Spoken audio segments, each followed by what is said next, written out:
When I go back to it, if you really study the story of Jesus and be very, very honest with yourself, man, when he was in that Garden of Gethsemane telling God, like, please, please take away this bitter cup, God sent his own son to the cross. We talking about we want our kids to be special, and some of y'all saying y'all special. Well, okay, there's some crosses out there. There's some crosses out there for them special ones. The third thing, find something greater than you, but realize that you are the only one that can get the task done.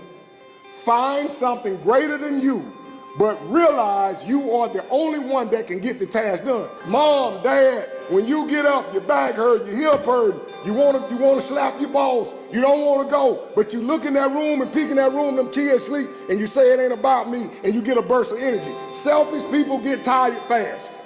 So if all you doing it for is you, good luck. There's gonna be time you in that classroom. There's gonna be time you on that field. There's gonna be time you hanging out with your buddies, they pull out some pills or some marijuana or whatever, and you gotta find something greater than you, because if you leave it on you, you might do some of that foolishness.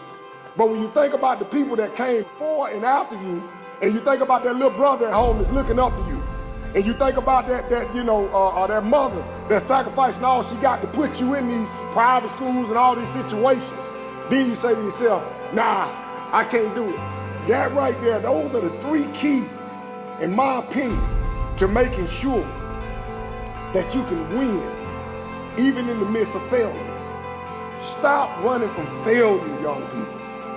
Embrace it. Those guys on Instagram, they're giving you a clip, and they have 23 hours and 59 minutes of their life left that they ain't showed you in a day.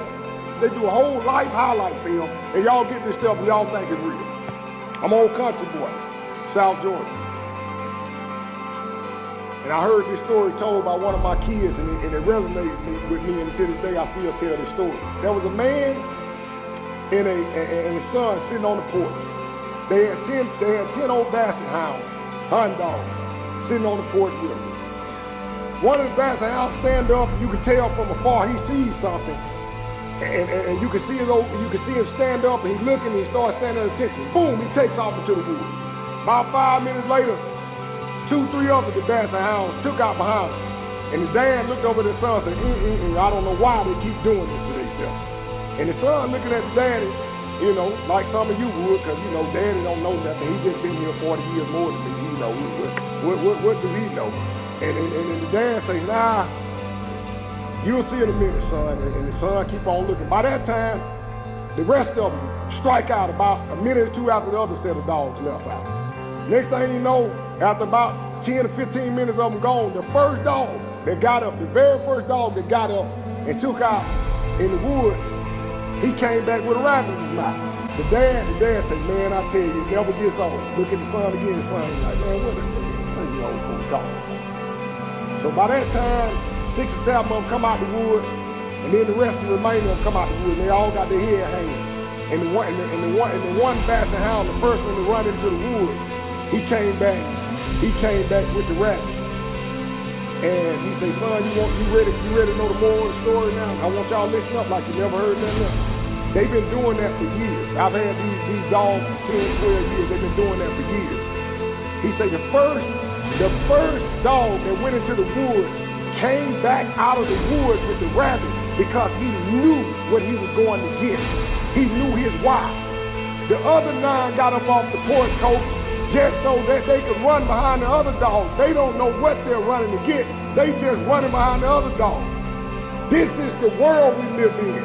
Most of y'all don't know what you're going after.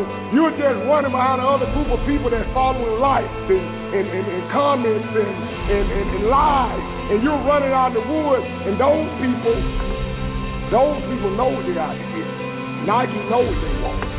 Walmart know what they want. Nas X know what he wants. Everybody y'all following, they know what they want, and they're getting you to support their dreams.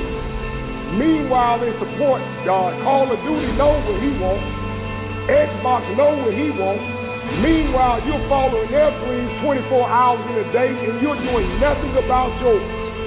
and you're financing and supporting other folks' dream, and you're like those other 9 dogs that run off the porch, you have did nothing towards your dream. And this is the world we live in.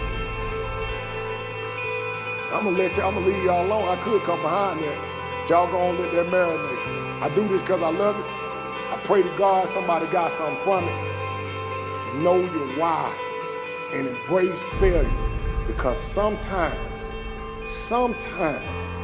it literally gonna take 408 times, and it took 409 times to get there. Y'all have a mighty day.